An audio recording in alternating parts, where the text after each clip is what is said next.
Hey y'all, welcome back to the channel. I'm Chrissy and this is Barefoot in the Garden. Staying the night in the travel trailer tonight. For those of you who don't know, we purchased a 2022 Sundance Springdale, I believe is the model. This past 2 weeks, it's been 2 weeks now since we purchased it. We just got electricity running into it. Everything's lit up. We have the water pump, the refrigerator, everything's working now. That was a whole thing in itself, trying to get the power ran to the trailer, but we got everything situated. My mom's going to be occupying it, so before she takes it over 100%, she let me stay in here the first night that the electricity is on. And thanks, Mom. That was really sweet. I get a night away from the kids and I get to test it out and see what I hear in the middle of the night, see if it's pretty quiet, the temperature in here, how that holds up. I'll give you guys a tour of it in a little bit, probably towards the end of the video, but I just wanted to chat with you guys a little bit about what we've been experiencing since bringing her home. So one of our main concerns was getting electricity ran to it, because the original idea was to put it in the back of the property, but that's probably about 100, maybe 150 feet away from our main power source, from our breaker box. And then on top of, you know, having to run electric back there, that 150 feet, we'd also need like a pad laid out or some gravel or some rocks just to protect the area. And we really didn't have enough time to do all of that. So we decided to move the trailer closer to the meter so that we can just hook it up directly to the box. When hiring help on your homestead to do anything, really, you want to make sure that whoever you're hiring has plenty of good referrals and is actually a licensed professional for most of the things that you're going to need help for, like electricians, for example. The dude that came over to hook up the new outlet box and connect it to our breaker, he was impersonating a professional, but his work was not really professional. And you know, with electrical work, you have to do that shit right. You can't, there's only one way to do it, like with electrical, and you have to do that or you can have an electrical fire. So thank the universe that we purchased a surge protector for the outlet. So on the surge protector, it'll tell you, like, you know, if there's something wrong, at least for the RV ones that you can purchase. They have like a little power box. I'll try to insert a picture of it here. And it'll tell you if something's wrong. So it said reverse polarity after the electrician left. He let me tell you what happened. He hooked up the power to it. The power came on. So I was super excited. Amateur mistake. I got super excited and I didn't keep him here long enough to see if anything would go wrong. So when the power came on, I came inside to turn on the AC and everything. And I heard a sound, like a high-pitched buzzing sound, like a computer. I don't know how to explain it. It was just a high-pitched sound. So it was coming from that box down there. There's a power box down there. And I asked him, I said, what is this? And he was like,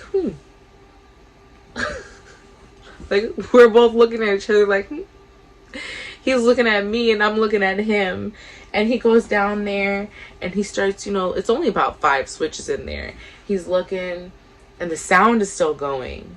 And like, now that I know what it was, I feel like he should have recognized it like quicker than that. He was just looking at it and I'm like, you're an electrician, you should know what that sound means. So anyways, he turned off that breaker that was buzzing, okay? And the noise stopped. And he looked at me and he said, that did the trick. Just leave it off. So it did hit my mind like, well, why should I have to leave it off in order for it not to make a sound? That doesn't make sense. Like, it should be able to stay on and there be no sound. And if there's sound, then that means that there's something wrong. So he just turned it off, and he said that did the trick, and I said, oh, okay. A little confused, right? So I called my husband who's out of town, and he didn't answer the phone. So I'm like, okay, I guess I pay the guy because the power is on. It's just there's some weird sound. So I paid the guy and he left. And I'm still hearing this sound. Like, I go back in and I turn the switch back on because I figured out that that's the power switch for the entire travel trailer. And I turn the switch back on, and the sound again, that high-pitched sound. So long story short, he didn't hook up the wires correctly. The surge protector was reading reverse polarity, which means that something is not matching. Like, this is how it's supposed to look hooked up, just for example, and it was hooked up like this, you know. So he reversed polarity. So thankfully I have a great friend, Lisa. She's my neighbor. She's freaking awesome. She Googled it, 2.8 miles from her property. And when I read to her that it said reverse polarity, she figured out exactly what it was, and she came over today and she fixed it. So everything is running good. There's no sound. And yeah, just when hiring people to do work on your important, valuable, expensive, loving things that you have, just make sure that they're the right person. Don't always go the cheapest way because you get what you pay for, and we're learning that. We had 2 bad experiences within the last month trying to save $1, and it caused a lot of freaking headaches and stress. So other than that, you know, it's great. It's beautiful. I'm going to turn the camera around now, and I guess I'll give you guys a little sneak peek. It's dark, so it's not a lot of light. I don't have all the lights on in here, but yeah, give you guys a little tour. All right, so front door, coming from the couch area, there is the front door. There is a screen on there, and I have it locked.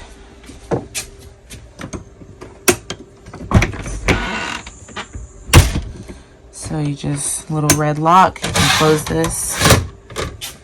And that's the front door. When you first come in the door, you have a little closet. My mom already has some of her stuff in there. And then we have the double bunks, which is pretty cool for the girls. This is like their little nook area.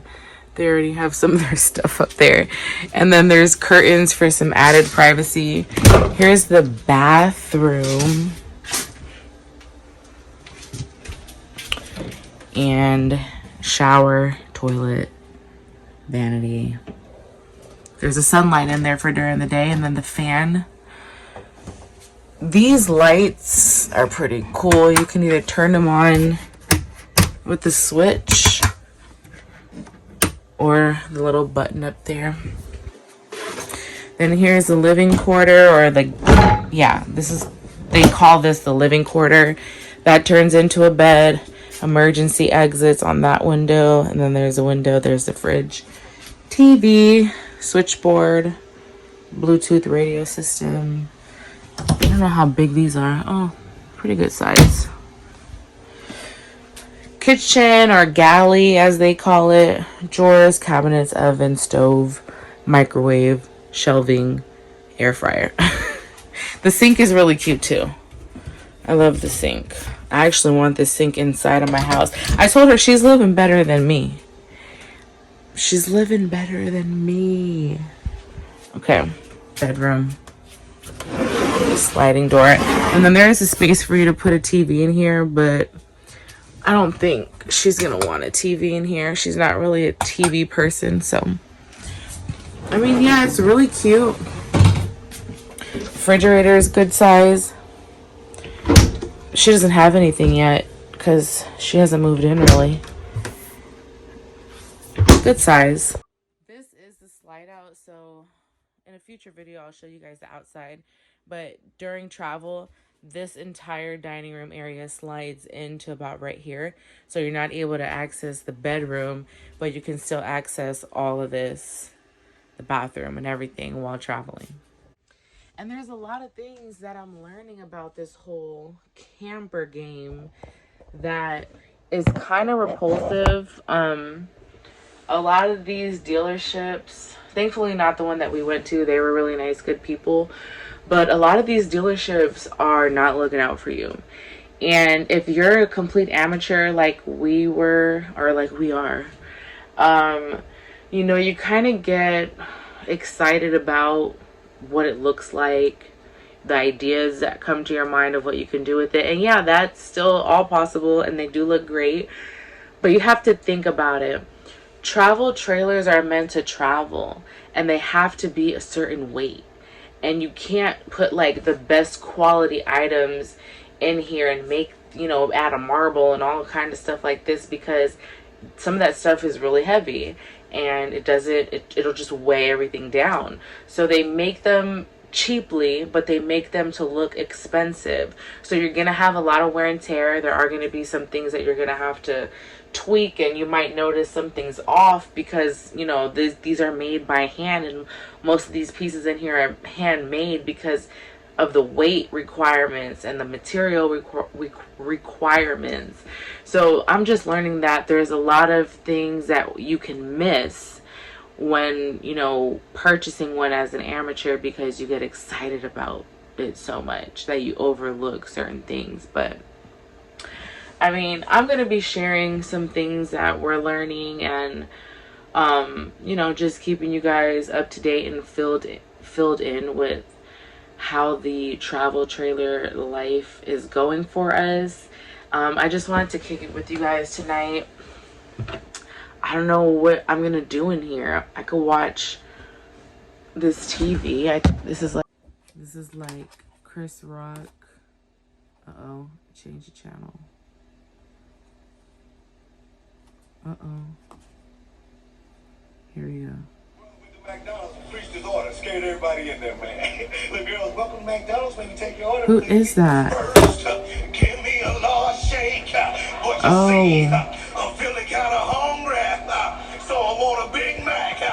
That's all I'm gonna be doing. I'm just gonna be watching this little free antenna TV. I'm gonna test out that bed in a little bit, chill, relax, journal, enjoy the alone time, and I'll talk to you guys later. Thanks for spending a little bit of time with me today, guys. Keep loving life, keep growing your own food, and grand rising to all.